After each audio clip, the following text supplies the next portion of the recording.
안희정 전 충남지사가 검찰 조사를 받고 어제 새벽에 귀가했습니다. 피해자 김지은 씨에게는 미안하다는 한마디 말을 남겼는데 직접 한번 들어보도록 하겠습니다.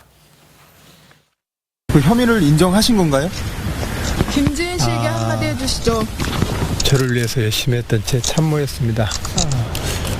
미안합니다. 그 마음의 상실감 그리고 배신감 여러 가지 다 미안합니다.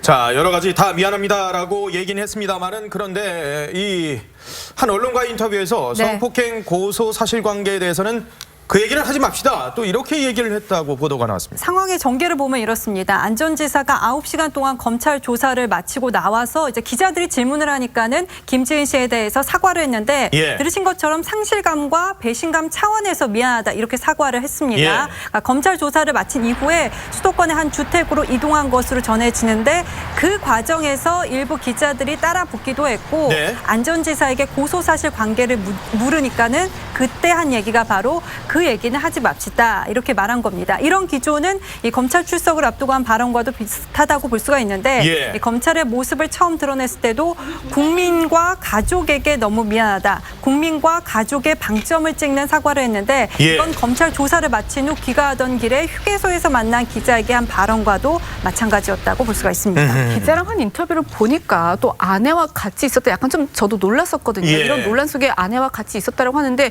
이걸 또 보면 아내가 곁에 있다 굉장히 강조를 많이 했어요. 왜 그럴까 싶거든요. 그렇습니다. 일단 모 신문사의 추적 기사를 보면요. 안 전 지사는 이제 검찰 조사를 마치고 행성지로 향하는 도중에 그러니까 오전 한 4시 반경쯤에 휴게소에 들렸는데 이때 이제 주차장에서 얼굴을 마주한 신문 기자에게 유독 아내 걱정을 많이 털어놨다고 합니다.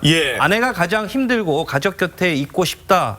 고소한 분께는 정말 죄송하지만 제 아내가 가장 힘들 거다 이런 얘기를 했다는데요. 그러면서 어제까지 아내가 있는 곳에 머물렀는데 며칠째 잠을 제대로 자지 못하고 있다. 아내와 이 사안을 함께하고 있음을 강조를 했습니다. 그 가족 얘기를 하면서도 또 흐느끼기까지 했다? 이런 보도도 있던데요. 네, 그렇습니다. 안 전 지사는 내가 버티는 유일한 이유는 가족들 때문이고 책임은 나에게 묻고 가족들은 괴롭히지 말라라고 얘기를 했는데 또 가족이 있는 곳으로 가려고 해도 지금 기자들이 워낙 많이 진을 치고 있는 바람에 갈 수가 없다면서 이 인터뷰 도중에 약간 잠시 흐느끼기도 했다고 합니다. 안 전 지사는 사실 노무현 정부 때 한번 구속된 전력이 있지 않습니까? 정치자금법 위반으로 이제 노무현 대통령 당시였나요? 재임 당시에요? 그렇습니다. 근데 그 당시에 구속될 때 그 검찰 수사를 받고 나오자마자 바로 이제 구치소로 이제 옮겨갔거든요.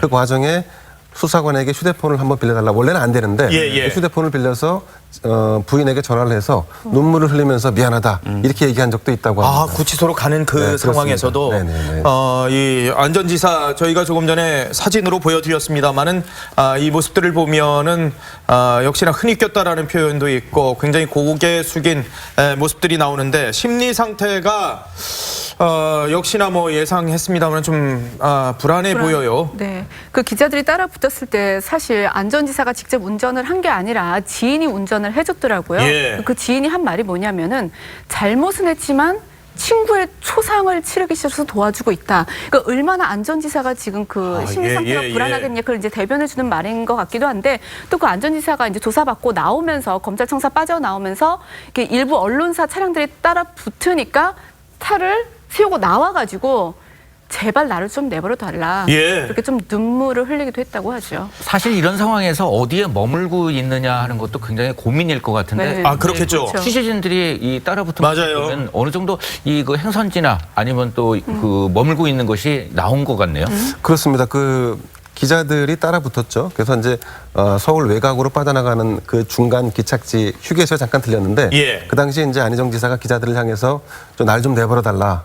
내가 지금 집으로도 갈 수 없고 부모님 집으로도 갈 수 없다. 취재인들이 지금 다 진을 치고 있기 때문에 이런 사정을 얘기했었는데 검찰에 자진 출석해서 9시간 반 동안 조사를 받았고 새벽에 이제 귀가했는데 그 귀가하는 차량을 취재 기자들이 아마 따라갔던 것 같습니다.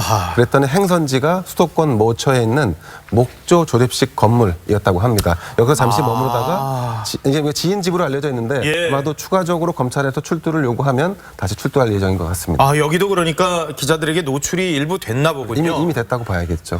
저희도 기자입니다만 사실 이게 참 뭐 취재 경쟁을 통해서 저희도 이러고 있긴 한데 예전에도 사실 그 성희롱 논란이 있었던 윤창중 전 청와대 대변인도 김포집에서 한 달 동안 못 나왔던 적이 있었던 것으로 생각이 되는데 이런 경우는 서로 좀 취재에 좀 신사협정 같은 거 이런 것들 조금 필요하지 않을까라는 생각도 들긴 하는데요. 그런데 정작 검찰 조사에서는 안희정 전 지사 혐의는 전면 부인을 했다고 지금 소식들이 들어옵니다. 네, 검찰 조사에서 어떤 말을 했을까 이게 궁금하다 보니까는 가족들의 발언을 한번 찾아보게 됐는데 안 전 지사가 여동생과의 통화에서도 부적절한 성관계는 맞지만 성폭력은 아니다 이렇게 말하면서 흐느낀 것으로 전해지는데 역시 검찰에서도 김 씨와의 성관계 사실을 인정하면서도 위력 등 강압을 행사하지는 않았다 이렇게 말한 것으로 전해집니다.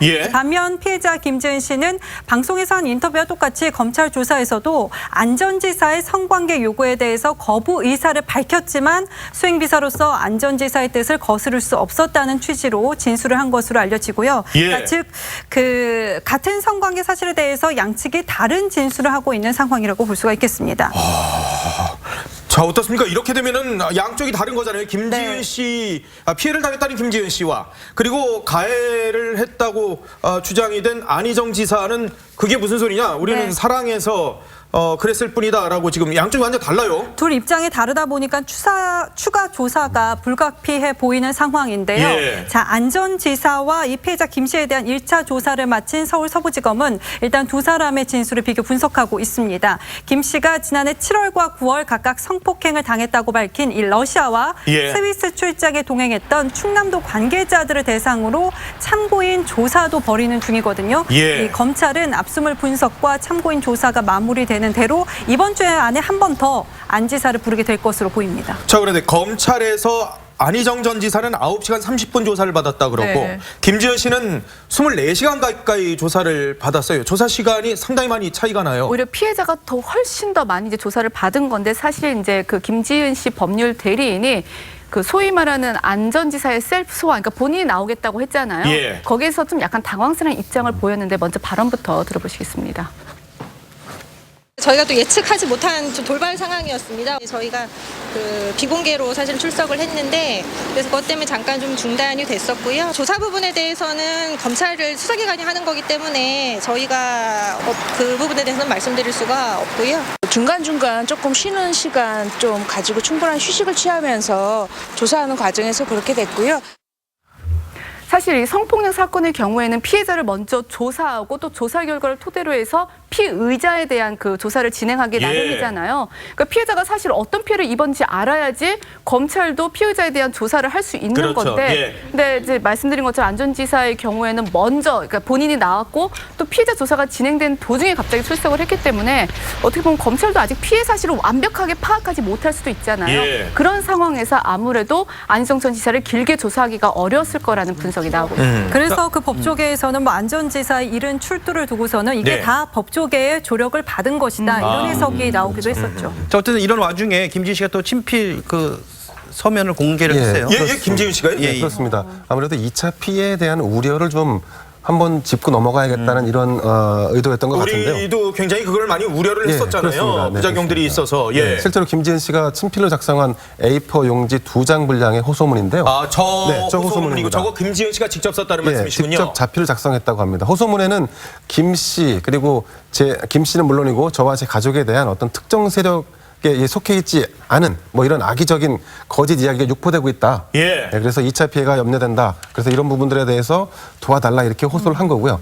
또 한 가지 저희가 주목해 볼 부분은 신변에 대한 보복도 두렵고 온라인을 통해 가해지는 무분별한 공격에 노출되어 있다는 언급까지 했습니다. 아마 이 부분에 대해서는 검찰에서 지금 참고인 조사를 하고 있는 그 주변 인물들에 대해서 아마 혹시 회유와 압력이 있었는지에 대한 검찰 조사로 이어질 가능성이 있습니다. 또 검찰 조사도 언급했는데요. 차분히 검찰 조사를 받고 있는데 본인은 진실만을 얘기하고 있다. 또 호소문은 또 김 씨를 돕고 있는 기관인 전국 성폭력 상담소 협의회를 통해서 배포된 걸로 알려져 있습니다. 그러니까 이 김지은 씨와 자신의 가족은 어느 특정 세력에 속해 있지 않다. 그렇습니다. 사실 이 가족들이 반대파라든가. 어떤 당에 속해 있다 뭐 이런 얘기들이 루머로 돌아다닌다 그랬는데 그런 게 없다라고 지금 김지은 씨는. 저희가 좀 전에 얘기했던 네. 김어준 씨의 발언, 예컨대 공작 같은 그런 어떤 그 의도나 이런 것은 전혀 없다 이런 의미겠죠. 그걸 본인이 직접 네. 작성을 하게 되는. 사실 김지은 씨 외에도 왜 추가 피해자가 있었잖아요. 아, 그렇죠. 추가 피해자가 오늘 또 고소장 낸다고 알려져 있거든요. 네, 그 안전지사에게 3차례 성폭행을 당했다고 폭로했던 더 좋은 민주주의 연구소 연구원 A 씨가 이번 주 초 이르면 오늘 이제 안전지사를 업무상 위력에 의한 간음 및 추행 등의 혐의로 서울 서부지검 그러니까 이제 김지은 씨와 같은 곳이네요. 병합이 되겠죠. 예. 그래서 이제 여기에 고소할 예정입니다. 검찰은 이 연구소 여직원이 정식으로 안전지사를 고소하면 김지은 씨 건과 병합을 해서 수사할 방침이라고 밝혔습니다. 피해 여성은 지금 변호사 2명과 함께 고소를 준비 중이라고 하는데요. 제가 또 궁금증이 드는 부분은 과연 이번에 고소장에 접수됐을 때도 안희정 전 지사가 언제 이제 고소인보다도 이 피고소인 조사를 받을 것인지에 추가 대해서 검찰 출두를 해야 될 수 있는 상황이잖아요. 그렇죠. 안희정 전 지사가. 반드시 해야 되는 상황인데 먼저 새로운 또 국면이 출두할지 또 궁금해집니다. 새로운 피해자가 나타났을 때 이 김지은 씨에 대해서는 기자들이 물어봤을 때 미안하다라는 얘기를 했었는데 이 과연 본인이 또 있었던 그 연구소의 직원의 피해 사실에 대해서는 또 안희정 전 지사가 또 어떤 입장을 또 나타낼지도 관심입니다. 사실 이 부분에 대해서는 안 지사가 지금까지 코멘트를 한 번도 안 했던 걸로 그러니까요. 네, 그렇습니다. 맞아요. 김지은 씨에 대해서는 페이스북에 글도 그렇습니다. 한번 올린 적이 있었는데 여기에 대해서는 본인의 입장을 밝히지 않았기 때문에 아마 더 주목받을 수 있는 부분이 아닌가 싶습니다. 일단 안희정 전 지사는 김지은 씨와 관련해서는 성폭력이나 위해 위력에 의한 것은 없었다라고 지금 주장을 하고 있다고 검찰 쪽에서 얘기들이 나왔다고 하는데요. 자, 이 상황들은 좀 더 두고 보고 그런데 안희정 전 충남지사가 보좌관을 22명이요? 예, 그렇습니다. 22명을 보좌관을 둬요? 네, 안전지사가 이제 기존 조직과 중복되는 별도의 그 홍보팀을 운영하고 또 대규모 정책 특별 보좌관까지 위촉해서 관리해왔던 것이 이제 드러났습니다. 안전지사는 2010년 취임 직후 공보관실 산하에 미디어센터라는 조직을 만들었고요. 미디어센터 근무 인원만 15명이었다고 합니다. 관계자는 이 도정보다는 안전지사 개인 활동을 다룬 영상 제작에 주력했다고 진술했는데요. 미디어센터 그 세 부서 중 한 부서인 영상팀의 경우에는 연간 운영비만 1억 원이 넘었다고 합니다. 이런 이유로 안전지사가 수행하는 외부 행사에 쫓아다니는 보좌진만도 20명이 넘었다고 하고요. 안전지사가 대권을 염두에 두고 무리하게 예산을 낭비해가면서 도정을 운영해온 게 아니냐 이런 지적이 또 나오고 있습니다. 22명이라는데 그러면 이거 다른 지자체에서도 원래 이렇게 많이 두는 거예요? 아니요, 다른 지자체는 그렇지 않고요. 안전지사는 이제 행정, 복지, 인권, 언론 등 모두 17개 분야에 걸쳐서 22명의 특별 보좌관을 뒀는데 다른 시도 지사들 살펴볼 경우에는 보통 5명 안팎의 이 정책 특별 보좌관을 둔다고 해요. 그러니까 5명이니까 거의 한 3배가 넘다고 봐야 되죠. 이들에게 이제 급여가 지급되지는 않습니다. 하지만 활동비는 나가요. 그러니까 밥값이라든가 차량 비용, 숙박비 이런 게 다 나가기 때문에 이 자진 논란이 있는 또 인사도 있었는데 이들 중에는 이 도청에서 근무하다가 음주 뺑소니 교통사고를 일으킨 분도 이 인사에 있었기 때문에 그래서 아마 많은 사람들이 낌새는 챘지만 말을 못했던 이유가 이런 여러 가지로 봤을 때 이런 거대한 조직을 꾸리고 있었기 때문에 김지은 씨도 무서웠다고 하는 말이 어느 정도 좀 피부로 좀 이제는 좀 실감할 수 있는 것 같습니다. 이건 좀 다른 얘기인데 안희정 지사가 성추문 사건이 일어나기 직전에 인터뷰를 또 했다면서요? 그러니까 이런 일이 없었으면 이런 일이라는 거는 안 지사의 성추문 의혹이 없었더라면은 여성 인권을 강조한 안희정 지사 이쯤으로 뉴스 제목을 뽑을 수 있을 만큼의 인터뷰를 했거든요. 어떤 내용인가 하면은 그 한 출판사가 온라인 뉴스레터를 통해서 지난달 23일에 충남도청 집무실에서 진행한 안전지사와의 인터뷰를 뒤늦게 공개를 한 건데 인터뷰 진행일은 정무비서 그 김지은 씨가 밝힌 마지막 성폭행일 2월 25일 이틀 전입니다. 안전지사는 이 인터뷰에서 성희롱과 성폭력에 대한 해법으로 견제와 균형을 꼽기도 했거든요. 내용을 보면은 사람은 힘이 있는 누가 견제하지 않으면 자기 마음대로 한다. 성폭력이 있을 때 밟으면 꼼틀해야 못 밟는다. 이런 말을 했습니다. 그러면서 여성의 목소리와 여성의 거부권을 확실히 정치적으로 보장해줘야 한다. 이런 말을 했습니다. 힘이 있는 누가 견제하지 않으면 사람은 자기 마음대로 하게 된다. 그리고 성폭력이 있을 때 밟으면 꿈틀해야 또 못 밟게 된다. 안희정 전 지사 그리고 고은 시인 인터뷰 잡지 전량 폐기된다면서요. 그러니까 출판계가 어떻게 보면 미투 가해자들의 어떤 흔적 지우기를 이제 시작을 한 건데 그만 네. 이제 말씀하신 윤일 기자가 이야기한 그 해당 부분 안전지사를 굉장히 집중적으로 조명한 그 기사도 아마 삭제할 것으로 보이고요. 네. 또 출판사에서 사실 그 명사 한 명을 집중적으로 소개하는 잡지를 발간을 하고 있어요. 예. 여기에 예전에 고은 시인 그리고 안희정 전 지사를 각각 2015년, 2016년에도 소개를 했거든요. 그러니까 하하. 이 부분에 대해서 이제 전략 회수해서 이제 폐기한다 그렇게 밝히기도 했고요. 예. 또 고은 시인 같은 경우에는 뭐 교과서에서 그 시를 퇴출 중이다. 뭐 이런 이야기는 계속 나오고 있었고 예. 김기덕 영화 감독도 고교 그 교과서 일부 교과서에 실려 있더라고요. 아, 그래요? 영화 피에타로 왜 황금 사자상을 한국인 그렇죠. 최초로 예, 예. 받았잖아요. 그러니까 그 부분 내용이 실려 있는데 아마 이것도 삭제될 것으로 보입니다. 그러고 보니까 서울시도 이제 고은 시인 지우기 흔적에 들어가는 것 같아요. 네, 한마디로 집주인이 행실이 좋지 못한 세입자의 짐을 이제 강제로 이제 빼게 되는 그런 상황이 벌어졌는데요. 이 서울시가 고은 시인의 작품 세계를 조명하는 서울 도서관 내에 만인의 방을 오늘 철거할 예정입니다.